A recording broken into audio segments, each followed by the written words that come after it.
Happy Monday, happy August. Hope you guys had a blessed weekend and hope your week is starting off well. We're here to just make it a little bit better. We're so excited for today's show and our guest we have in studio. But before that, I always love to start out with some advice for a better life. And today, that comes in putting down this right here, your cell phone. This weekend, I spent 36 hours without cell phone service, without a clock. I didn't look at it. My time was where the sun was in the sky. It was amazing, and I learned several things. I want to be able to share a couple of things that I learned with you guys is that nature resets and frees the mind. You get outside, you're able to just kind of free yourself and clear your mind. Another thing is that we let the words and actions of other people impact us emotionally way too much. We'll be on our phones, we'll see a headline, we'll see a tweet from someone, and it'll just anger us, or it'll just stick with us, and that'll impact our emotions. And it shouldn't. This person or the outlet that is putting this out, it probably doesn't have a direct correlation to your life, so don't let it impact you emotionally.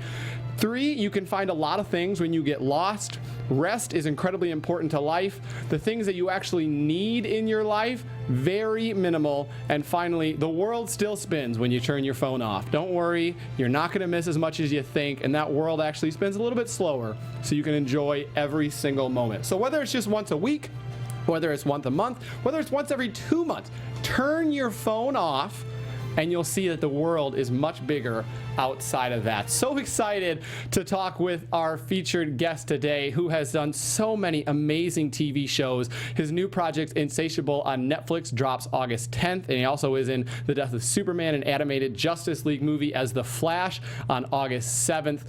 So incredibly excited. Thank you for joining us, Chris Gorham. Just 1 second, Michael. Just 1 second. I just gotta. What's the news of the day? What's the tweet? Second. No, just this meme is just so fun. So funny. Sorry, what were you saying? I mean, you're the father of 3 kids. You got to know they're probably always on their phones, right? Yeah, no, it's a big fight. There's a balance between the damage that the phone is undoubtedly doing to them and the advantage that it gives the parents because it's something that we can take away. Okay. So it's a delicate balance that's constantly being adjusted in our house. And your kids, one, I know 17, and a couple of younger ones. What age did they get cell phones, or what age is that? Is that a conversation now for parents? Well, it is a conversation. I think it's different in every family. For us, I believe it was about 8th grade. We were kind of late, like all of their friends. That's late? Had phones. That's really late. Yeah. Wow. Yeah. Well, it's good though, because again, as we'll talk today, obviously Insatiable on Netflix and other projects, they're so handy. You can just watch them on your phone. It's a catch-22, right? Good. Now my teenagers are getting commercials for my TV show on their phone. So that's how I know Netflix is doing a good job. It's keeping both you and I employed with a job. So I guess it's exactly not the worst thing. Exactly. And if you are on your phone, you want to be able to follow Chris after the show at Chris Gorham on Twitter and on Instagram. Certainly thankful to be here on the Popcorn Talk Network. That is at the Popcorn Talk on Instagram and on Twitter. And you can follow me on Instagram and on Twitter at The Only MC. One of the projects that we talk about, the Justice League movie, that's got to be great because those fans are just incredible, right? Oh, yeah. Well, and the movie's good. So the latest one is The Death of Superman. This is now number 3? This is, I think, the 5th. 5, yeah. 5th or 6th. And it's great. I mean, the story, The Death of Superman, everybody knows the story. All of the fans read the graphic novel when it came out in '92. Then, that was obviously an inspiration for the Superman versus Batman movie that came out last year, 2 years ago. Yep. It's our own take. Our own, as if I wrote it or had anything to do with the creation of this film. But it's kind of our own take on that story. It's not exactly the story that you find in the graphic novel because there's the Justice League, the other members of the Justice League are in the film. But that, I think, really helps with the emotional journey that Clark goes on, or Lois and Clark both go on in the story in the movie. Anyway, it's already out for electronic download. It comes out for DVD and Blu-ray tomorrow, yes, on the 7th. August 7th. Yeah. And it certainly stars, some amazing people. Jerry O'Connell is the Man of Steel. You have Rainn Wilson, sort of from The Office, as Lex Luthor. Rosario Dawson is Wonder Woman. I mean, that's got to be incredible to be able to work with these people. Yeah, it's really great. I don't get to work with them. Well, we all record. We all record individually. Maybe they're all recording together, and I'm just on my own. Maybe I've been completely ostracized. Maybe you missed that message on your phone because you had it off. That's right. No, but it's a great cast. I think for folks our age, we grew up, or at least I grew up as a Justice League fan. I watched the Super Friends when I was a kid. So being able to be a part of that world in some way has been really fun. Like the kid inside me gets very excited. So did you read the comics when you were young? I mean, how involved were you? I wasn't a big comic book guy. No. Okay. No, I just watched the Super Friends on TV, and I was into the superheroes, but I wasn't much of a comics guy. It's crazy because it's so, I mean, all the movies, a lot of the productions, I mean, you see it in, McDonald's things too. They're using this, and it's superheroes are everywhere, and they're not going away. They're everywhere. They're not going away. No, we saw the Teen Titans movie last week. It's like I can't escape them. You can't escape that. But for someone with kids, I'm sure the kids enjoy it. They do. Very nice. And then the other project, Insatiable, which Alyssa Milano, Debbie Ryan. I mean, this looks like a great binge-worthy show, and that's what Netflix is, right? Yeah. Yeah, it's really good. It is really fun, 12 episodes. It's really a story about self-discovery, but it's told through the eyes of a 17-year-old girl who has been bullied her entire life, who gets punched in the mouth by a homeless guy that breaks her jaw. Wow. Over the summer, her jaw's wired shut. She loses the weight, comes back to school thinking that her entire life is going to change and everything's going to be better, that skinny is magic, and finds out that that's not exactly the case at all. She's very upset. All of the demons that she had inside her before have been now let loose. And we get to see this crazy ride of this really kind of dark, comedic revenge story. Yeah. It is not what people expect. It's really fun. It's the best thing I can describe it to for people who are my age is it reminds me a lot of Popular, Ryan Murphy's first show on the WB back in 2000.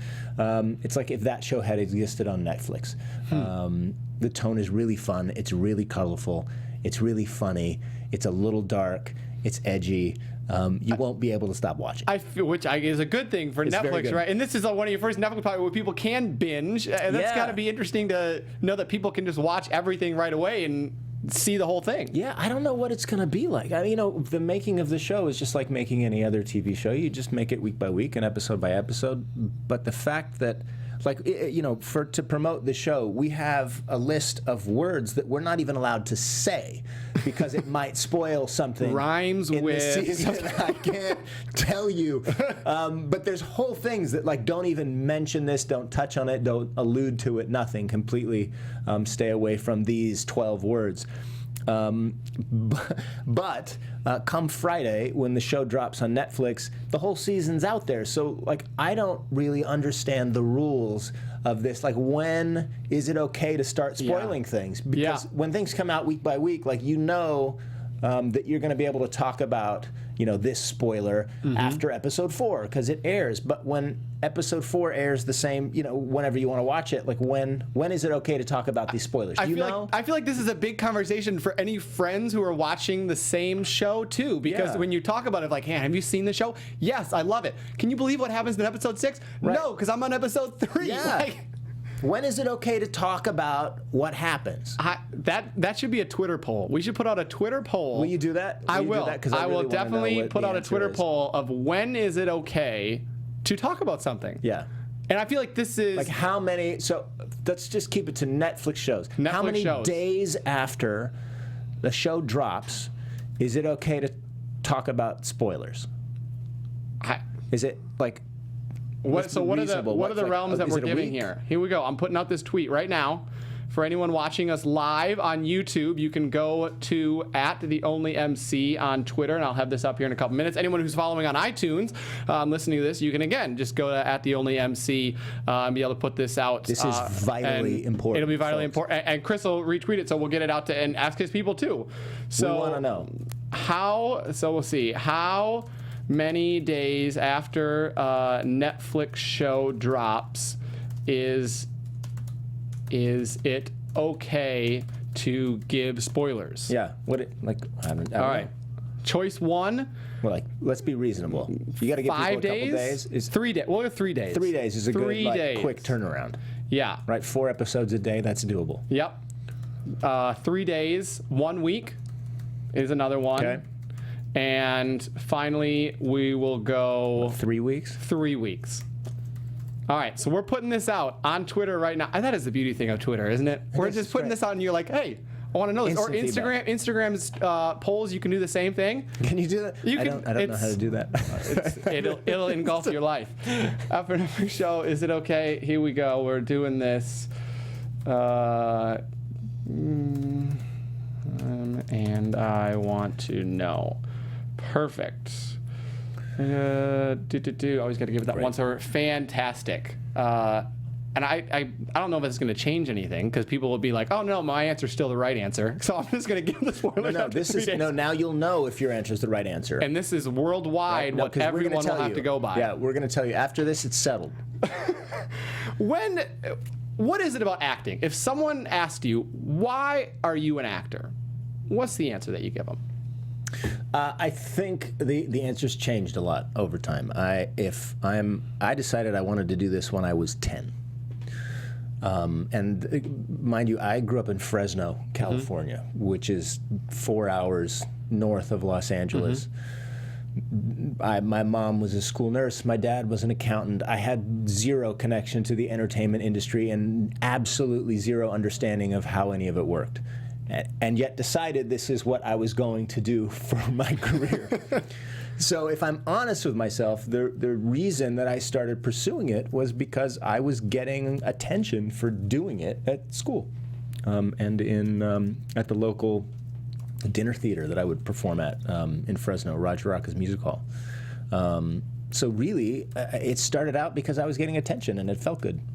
I think as I got older, particularly probably when I got into, when I started studying theater in college at UCLA, then it became more of an attraction to the creativity of it, to the art of it, to the craft of it, and the kind of unique power that you have as a performance artist to change the culture or to influence the culture, and to sometimes it's really hard to change people's minds, but sometimes it's easier through art to change people's hearts, which then can lead to changed minds about things. So, so then I think as I became an adult, it became more serious.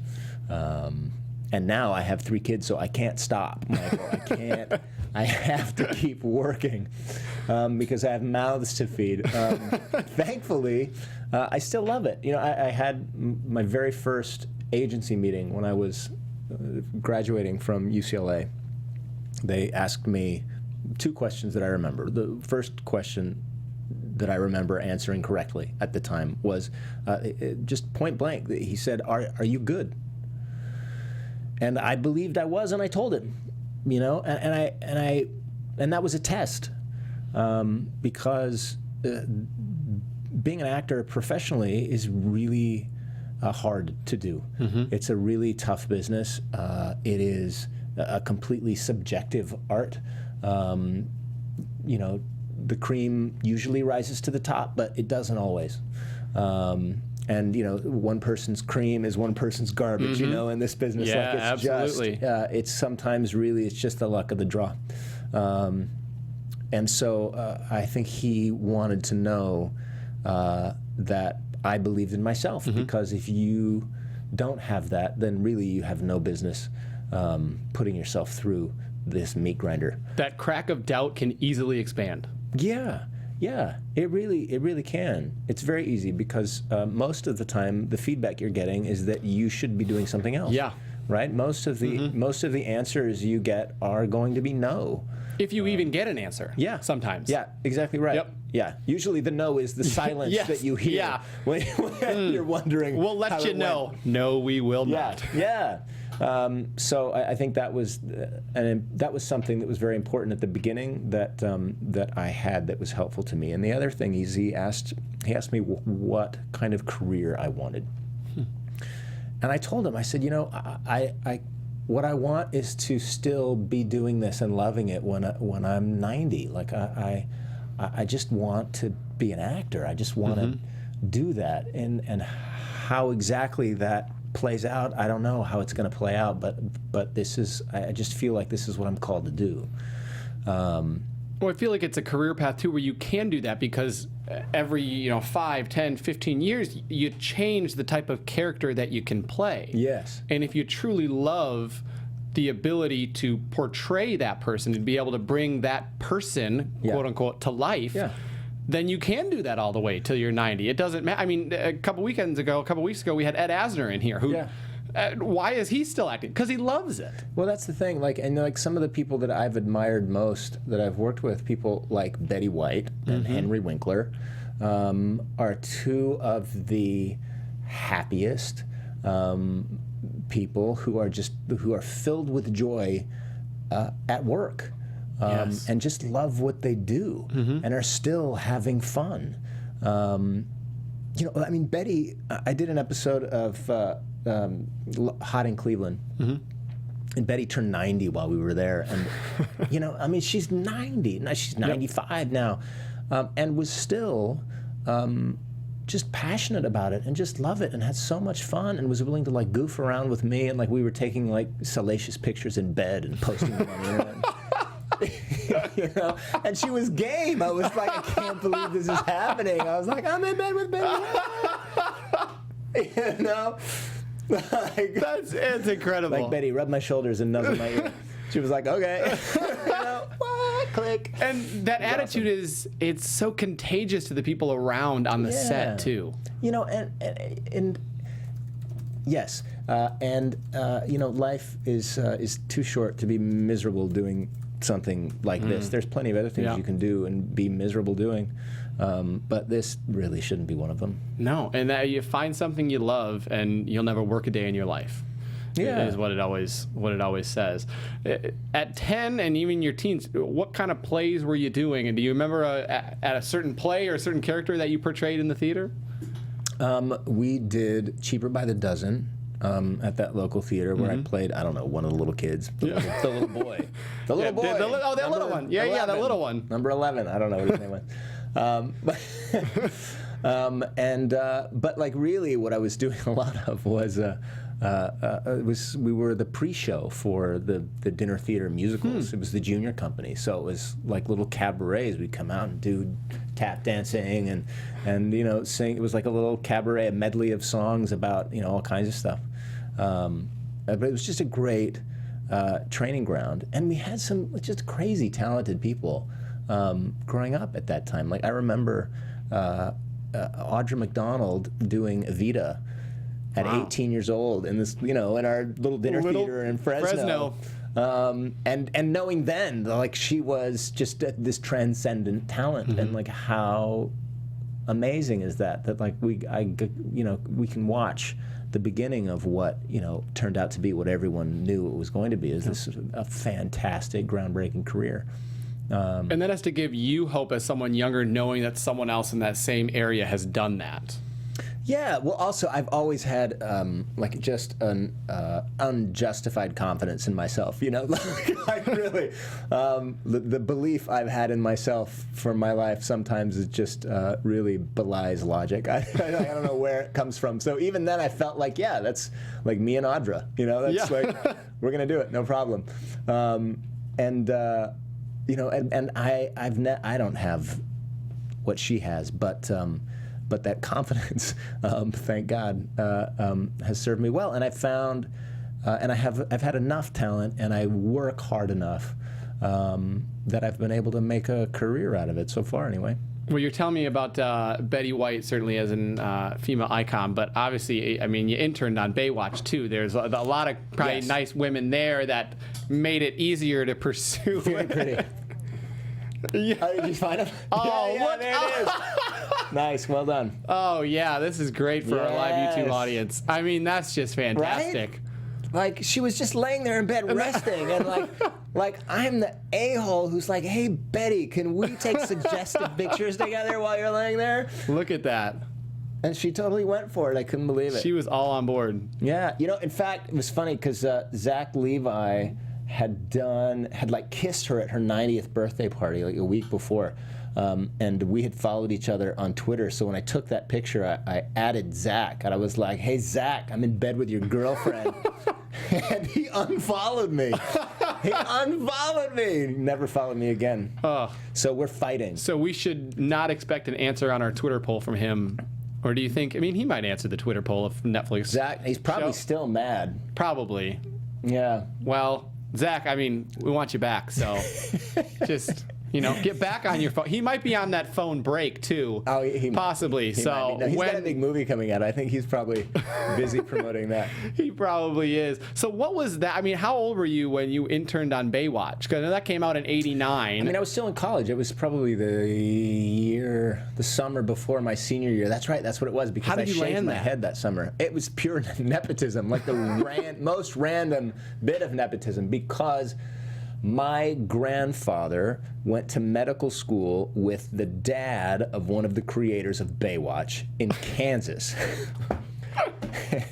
And as all good stories begin. Right? And so somehow through that connection, I ended up getting an internship at Baywatch. And by the way, it's not like they had interns all the time. Like, they didn't know what to do with me. Like, it was just...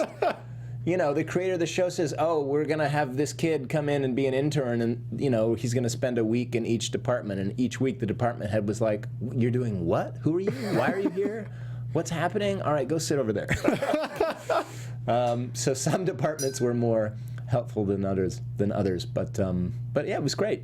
Well, the first of many good shows that you were on. And I'm wondering, you've been on so many TV shows. I mean, gone several seasons. And what is the process like? I mean, take me through, obviously there's the casting, but how do you prepare for an audition? And, when you get the role, what is your thought process going in? And then how do you get comfortable in that role? How many episodes does that take? So just take me through a normal casting and getting on a TV show and how you mentally prepare. Sure. It's always a little different. Typically... you prepare, I prepare for my auditions all in the same way now. It's changed over time, though, because when I started, you didn't really have to be off book at auditions. So you would hold the pages, and sometimes you'd be off book, but sometimes you'd have, 11, 12 pages for an audition that you got the day before, and you just can't really get off book that fast, at least not in a reliable way. So for a lot of years, I would just, read. I would rehearse it before. I'd spend time rehearsing and going over it, usually by myself, sometimes with a friend, but usually by myself. And then you go in and just, you give it your best shot. I find that some material, any actor will find this, some material just clicks. Some things just work.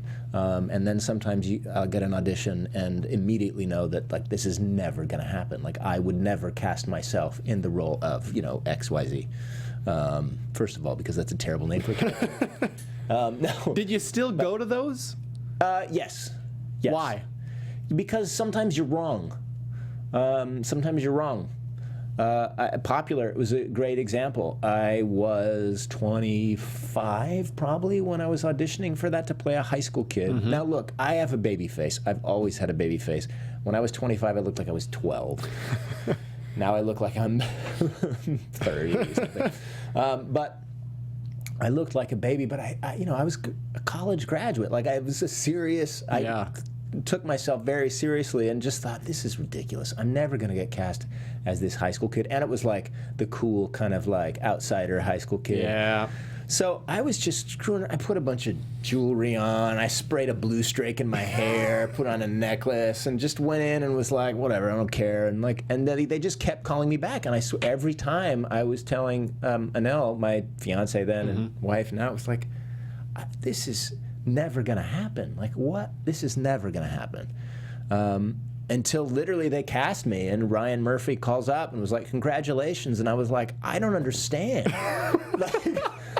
You've made a horrible mistake. I'm not right for this part. So sometimes you're wrong. So I would say if you're going in, it's because someone along the line, the casting director or producer, someone saw your picture or knows your work and thinks you could be right. So if you get the audition, then you should go. How long into a role do you get comfortable? I mean, for Popular or Covert Affairs, how many episodes in are you able to get comfortable? Is that your confidence, like right away? You're like, all right, I'm good. I feel confident. Right. It totally depends.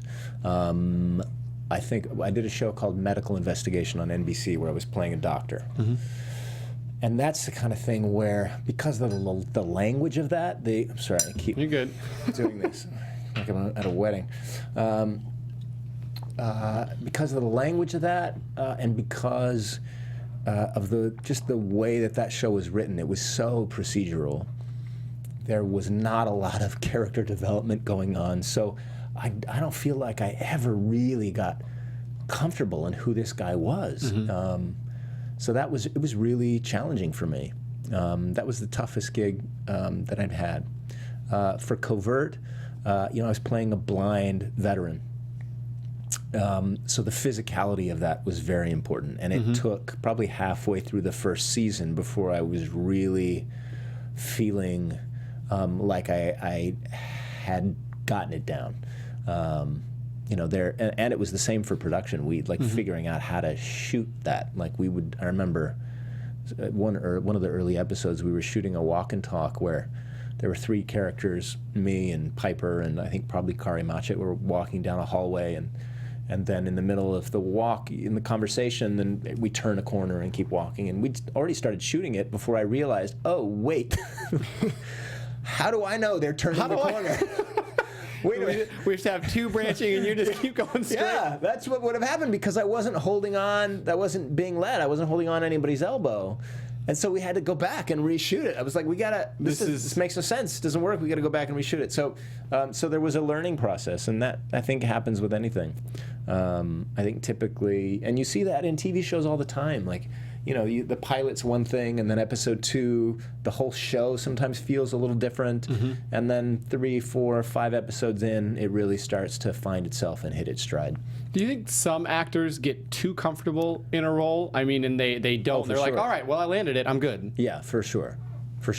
I've had, I won't name names, but I've had an experience of going to work and where the leads really just want to go home. They just want to go home. Yeah. And so they're just not working that hard anymore. They've been doing it for a while. And that's kind of heartbreaking. I've seen that a couple times in my career, and so I've always remembered that, particularly on Covert, because that show went 5 years, and that was the longest of any of the shows that I've been on. And so as we got into year 3 and year 4 and year 5, I really reminded myself, don't be one of those actors who starts phoning it in, or starts feeling like you've got better places to be. Because again, that can, just like we're talking about Betty White's enthusiasm and joy can really have an impact on the people around you. That attitude can do the same thing. Yes. And really have an impact. Yeah. We talked at the beginning, the world of acting can be tough, and you're hearing things. And do you remember, was there a streak that you went through where it was hearing no, or not getting things for a long time on end? Yeah, it happens. Yes, the last 2 years, the 2 years after Covert Affairs, were really tough. I was working sporadically, but I didn't have another TV show until Insatiable. I was recurring on Two Broke Girls for their last 8 episodes, or 8 of their last 9. But before that, it was just a couple sporadic things. It was 3 episodes on The Magicians, or I'd started directing, so I directed my first feature, We Love You, Sally Carmichael. Which was its own amazing experience, but it's not a steady gig, and I think also it was that transition, that age transition you were talking about before. On Covert Affairs, I was 30 to 33, 34-year-old spy. In Insatiable, I'm the dad of a 17-year-old beauty queen. It's a different category. Yep. And it took me full 2 years to grow in my beard a little bit, I think. So finally it's there, though. It's finally there. But So what thoughts are going through your mind in that 2 years as you're coming out of this very successful show? I should have gone to law school was one of them. Look, it's very different now than it was at the beginning of my career. Like, I got out of college and, had a part-time job working at Center Theater Group at the Amundsen Theater downtown. And that was fine because it's just me. And it was 3 years before I got my first TV show and could just be an actor. Were you auditioning at that point every week? Every couple weeks? I don't remember. It was it was busy and then it was dead. It was busy and then dead. It would be and by the way, it always, and even now, it always feels like your peers are going out more than you are. It always feels that way. I don't know if it's true or not. Maybe it's true. But it always feels that way. Partly because it's you have so little control over it. It's like the anxiety of being the passenger in the airplane and not being able to see out the front windows. Yeah. Right? Like somebody else is piloting this plane. It makes you feel anxious because you know you're not in control. It's a really hard part about this career. But anyway, like now, at the point in my life that I'm in now, it's a whole different level of anxiety because I have an entire family depending on me. And, residuals are not what they used to be. Syndication is not like the golden goose that it used to be.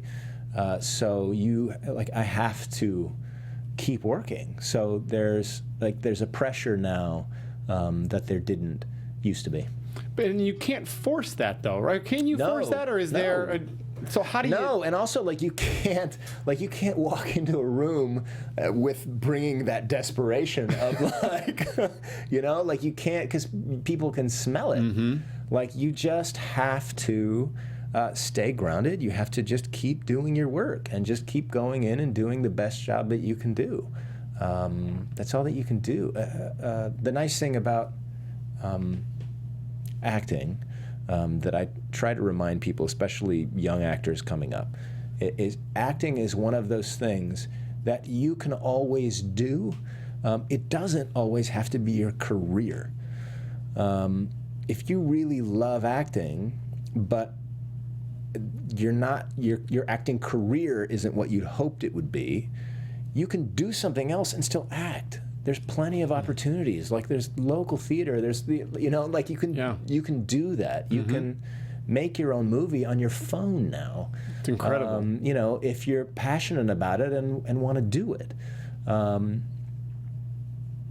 So I think that's something important to just keep in mind. Do you think a lot of people are blinded by that light of fame and stardom and don't have that passion? Like you're saying, it is now easy in the world that we live in where you literally can make something on your phone. You can create your own show. You can write. You can do all that. Yeah. Do you think people get blinded by thinking, but a lot of people won't watch it and, it won't get, me thousands and millions of dollars? Yes. But then you have to ask yourself, but why are you doing it? Right? Like, do you want to be an actor only if you're a movie star? Because if that's your litmus test, well then I've had a total failure of a career because I am not a movie star. Or are you doing it because it's you love to do it and you want to make a difference? If that's the truth, then really it's great if millions of people watch it, but you haven't failed if millions of people don't. I heard someone say once that being successful kind of takes being lonely sometimes because you have to be dedicated, because you have to say no. Do you ever feel that way, or does that seem to relate at all? Yeah. It's I don't know. It's an interesting kind of point of view. I don't know that I feel like to be successful you have to be lonely. I think sometimes certain amounts of success can isolate you. Certainly in this business, if you reach a certain level of success and fame, it can end up being very isolating. Certainly I have friends who are much more famous than I am, and it's difficult for them to go anywhere. They can't just hop over and go to Disneyland Yep. or the grocery store. Like, it becomes a problem. Yes.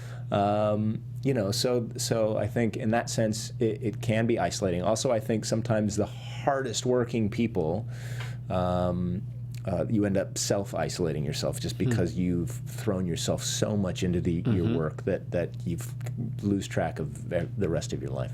You're talking about family. I know in 2000 you married your co-star. Yes. And congratulations. I mean, 18 years. Yeah. That's incredible, especially in Hollywood. Right. What's the secret? What do we got? What's the secret? 18 years.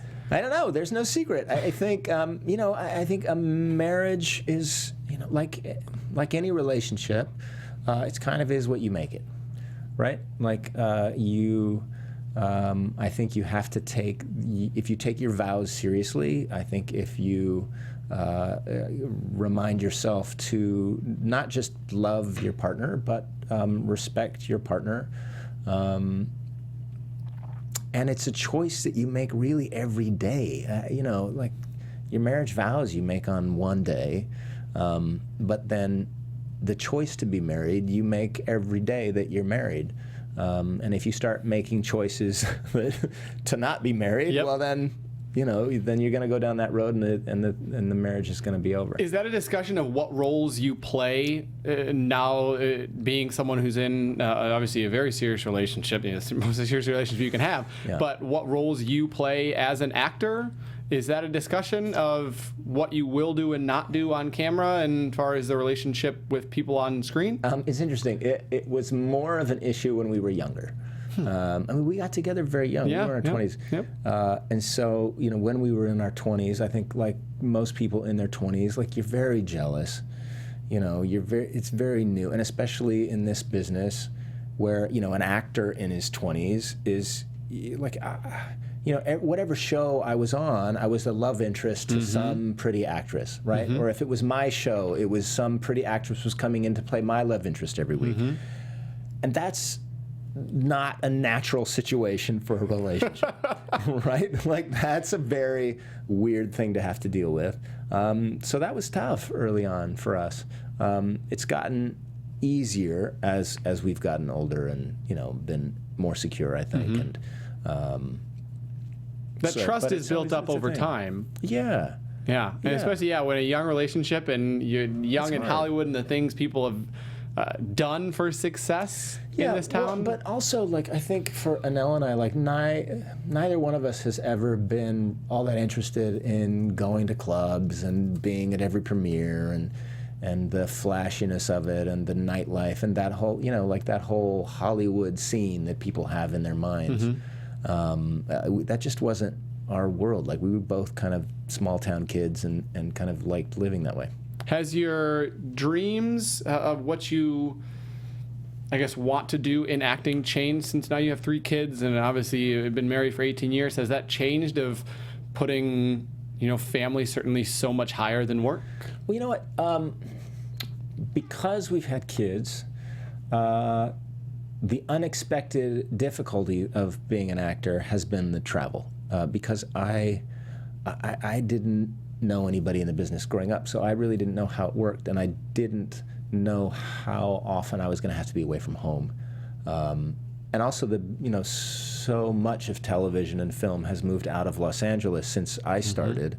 The whole business changed while my career was getting started. So people are shooting in Atlanta, Toronto, Vancouver, all over the world. Yeah. Literally, I've filmed all over the world, and because of the nature of the television season, typically I can't bring my family with me because our kids were in school and we would be shooting, for 5 months or 6 months, but it would be during school. And so we don't want to take the kids out for half the school year and then put them back in for the other half of the school year. And Anel at the time, she was still auditioning, so she needed to be here. And like the biggest conflicts for us in our relationship and for our family has always been not my job, but the travel that was required for my job, where I'd be shooting in Vancouver and flying home every weekend, which is, great. And, oh, it's so nice. Like, Chris is such a good husband. He flies home every weekend. But, You know, and it is, but, you know, when your wife's home pregnant, Yeah. the rest of the week by herself with a small kid, you know. Weekend is still 2 out of 7 days. It's, you know, it looks a little bit less heroic from her point of view. Rightly so. It's just, so that's been really challenging. The biggest change for me has been my interest in directing. I started directing a few things at Funny or Die. I wrote and directed a little comedic short called Pet Hunt for them, and then they had me back to direct this sports rant writer series with Ty Burrell, which was really fun. Nice. And then I started doing some stuff for Covert. I did webisodes for them, and then I did 3 episodes for them. And, Nice. And then I did my feature about 1.5 years ago. Is that something that you thought at the very beginning of your career that you'd be interested in? I mean, not really. I didn't really seriously consider it.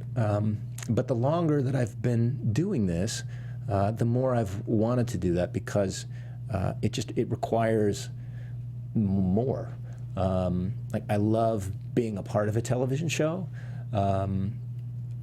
Being an actor on a TV show requires, you know, you do your little part. It's your little slice, and you come in and you do your slice, and you leave. But as a director, you have the whole pie at your disposal, and it's really fun. It's really fun. So I was glad. It turns out I had a knack for it. So I'm hoping to continue working as a director. Awesome. I want to go to our live chat. We have a couple people. First, Emerald-Eyed Phoenix says that your attention to detail was epic on Covert, that you became an amazing character because of your careful, insightful portrayal. Well, and then nice. Jack says that he has a question. He said, which role do you prefer to play, a more comical like an Ugly Betty or dramatic like Covert Affairs? Just for pure fun, the comedy is more fun. It's at least right now, and frankly, it's one of the things that I love about Insatiable, is it required me to be more ridiculous than I've ever been in my career with a character, but also required me to be more emotionally true and available than any other character that I've played in the same character. Like, it's the swings like in this show, like where it starts and where it ends, like the journey of my character in Insatiable that you're going to see on Friday when you're staying up all night watching all 12 episodes, is remarkable. And really a credit to Lauren Gussis, who's the creator of the show and is just such a talented, amazing writer, and all the writers on our show. But as an acting challenge, it's funny because it's actually, I think it may have been the most challenging role that I've had so far, and I didn't know it was going to be that when I signed up. That wouldn't have changed whether you would have signed up. You probably appreciate that challenge. Yeah, for sure, for sure. It was like such an unexpected blessing, you know? I mean, you read the first pilot script and you have no idea really where it's going to go long term, and it's so satisfying.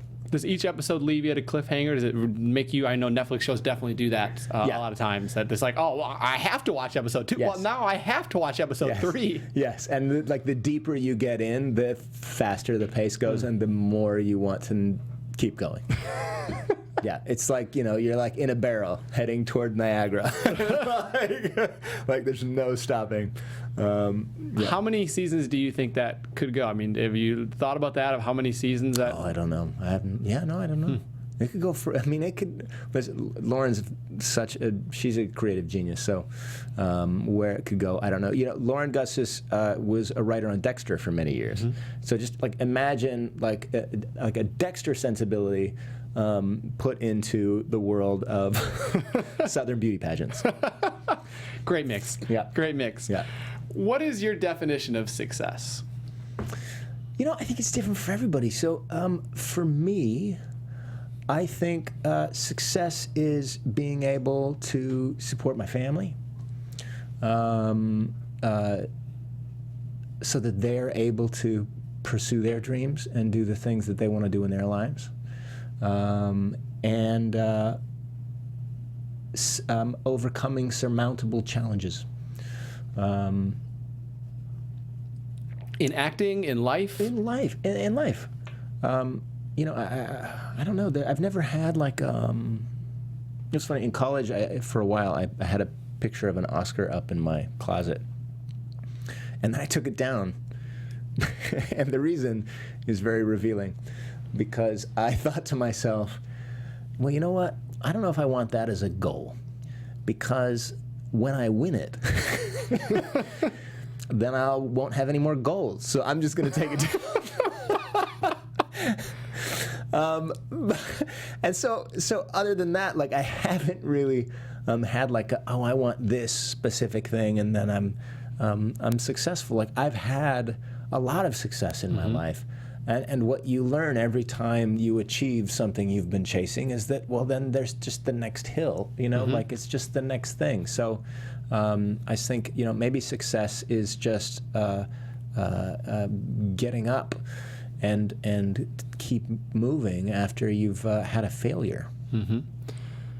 In 50 years, when people look back on your life and career, what 3 things do you want them to take from it? That's really presumptuous. In 50 years, anyone's going to be looking back at my life and career. In 50 years... what do you want people to say? Man, he was so handsome. so just pretty to look at.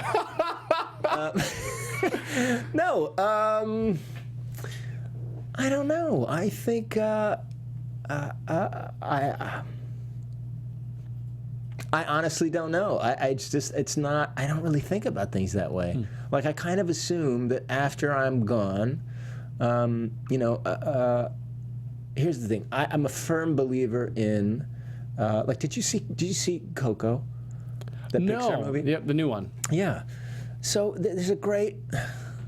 The idea behind this film is that, you know, people stay alive, like, in the afterlife, as long as there are people that remember them, right? And I think, like, that's kind of, like, I don't believe in immortality in the sense that anybody lives forever. Like, you live as long as the people whose lives you have touched, like, live. The people, you know what I mean? And so I just hope that, on the whole, I'm a more positive effect on the people in my life than I am a negative. Like, you're never going to always be everybody's cheerleader. You're never going to always have a positive effect on everyone's life, even as much as you try. Because you're going to come across someone on a bad day, and whether it's your bad day or their bad day, and so you never know how they're going to interpret things. But exactly. Yes. But on the whole, I would like to be remembered as the kind of guy that lifts people up. Final question. What advice do you have for young actors, whether that's people who are the 10-year-old at the Fresno Theater or their other community theater, or someone who is just graduating college, going through the 3 years that you went through? What advice do you have? Honestly, I would say, by all means, if there's nothing else that you can do with your life, then pursue this. You know, if this is the thing and you have to do it and you're going to be miserable going after anything else, then do this. But if you can do something else, then you should. This is just, it's a really tough career. And I wish people thought of acting more like people think of playing music or playing a musical instrument. You know what I mean? Like, lots of people learn how to play musical instruments growing up. Very few people become professional musicians, but they keep up with the music. Yeah. You know, like, they play guitar around the campfire, or they, you know, like. And it can still be a positive, such a positive in your life. Yes, it can be such a positive and so fulfilling. And with acting, for some reason, it becomes like a zero-sum game. Like, you either are a professional actor or you're someone who gave up. You know? Yeah. And I just think, like, there's so many things that you can do with your life. Just don't limit yourself. Like, but again, if you've got to, well, then give it a shot. By all means, give it a shot. Just kind of know what you're walking into, and make sure that you've got. I think you do have to have that irrational confidence that I had as a kid. Like, you do have to come in with that. Whether or not you keep it, you do have to come in with it because it's an insane thing to try to do for a living. If you can do it, it can be really great. but it's tough. Like it was, I was talking to Ty Burrell, and I did a sitcom years ago called Out of Practice, and we used to like throw the football around during times off and like talk about career stuff, and that was his first TV show. And I said, listen, you just have to be ready, because while you're on a TV show, you're the king of the world. You're a celebrity. Yeah. Everybody thinks you're amazing. You come to work, and the security guys are like waving you in. You got your trailer, your room. Yeah, and like cappuccinos are showing up like every hour on the hour. Like everyone's clapping for you for everything you do. And the second that show is canceled, you're just another fucking actor. And that's how it goes. And so it's like you have to be able to weather that. You have to be able to know that when everyone's kissing your butt, that you don't really deserve it. And you have to know that the low is never as bad as what you think either. And then when it's over and you can't even get an audition for a drama because you were just on a comedy and now everyone thinks you can only do comedy, like you have to know that that's not true either. So you just have to be strong, and you have to be resilient, I think is the word. No, 100%. Well, that's great advice to close on. Yeah. I really do appreciate that. And I thank you so much for coming on. Real quick, because he had a question in the chat. Which character was the hardest to play, or easiest type to play? It was for for Emerald Eye Phoenix in the chat. Honestly, watch Insatiable, and then let me know what you think at the end of it, because I think this was my most challenging role to date. Nice. Yeah. Well, it lets you know on Twitter and on Instagram at Chris Gorham. And certainly thankful to be here on the Popcorn Talk again at the Popcorn Talk on Instagram and on Twitter, and at the Only MC on Twitter and on Instagram, because we have our poll, which is how soon is it okay to give spoilers on a Netflix show? And our three ones that we have are 3 days, 1 week, and 3 months. So definitely go on Twitter. Yes, this will set. Wait, we don't know the answer yet? We don't. I can. I'll look. Is there something? Is something leading?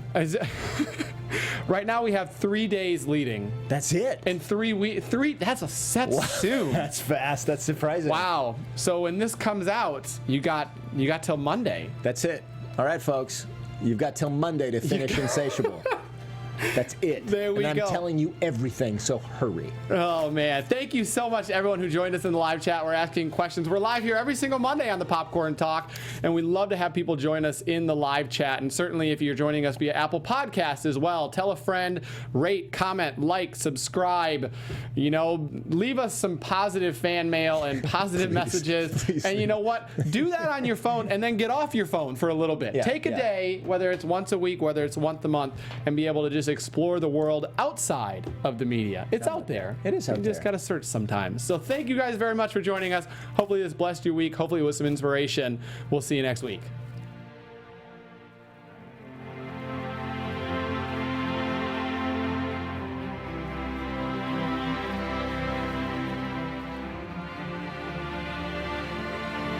From producers Maria Menounos, Kevin Undergaro, Phil Svitek, and the entire Popcorn Talk Network, we would like to thank you for tuning in.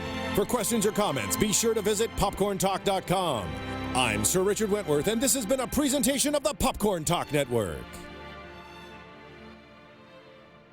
The views expressed herein are those of the hosts only and do not necessarily reflect the views of the Popcorn Talk Network or its owners or principals.